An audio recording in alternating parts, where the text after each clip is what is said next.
vel san thim eng moi run honin a her sang ze o eng moi ze sing faleng ta khirnin I har nge nung sa leng pon an khir ning long che limin an sai oi em moi lo min par moi tin le sia thing vu song po I liap noya truan tru lan re le chor thapui o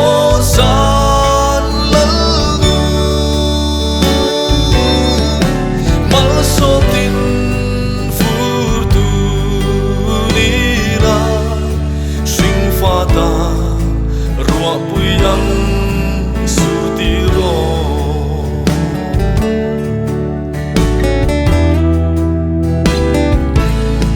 ong har lung vai te dan te ro zong siam tu ngilin tra ruai a ol nge don lung ruga don lui a yang sa buan ang ti thar le tu zong ini min dem lo la mana chuan in e I liap noya na wang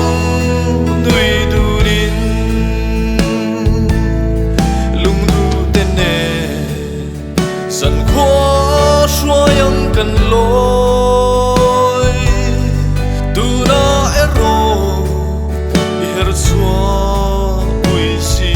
lo chor thapui o san lalu mal so tin fur tu ni ra sing fa ta rua pui yang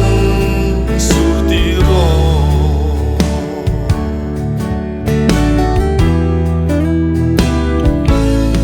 ma se zan mu I ching re tri ne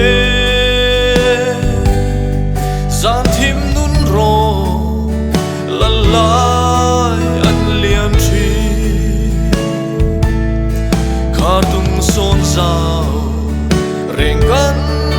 suam ne mo lung dam te a zan mu chi na har tri chor thapui o san lalu mal so tin fur tu ni la sing fa ta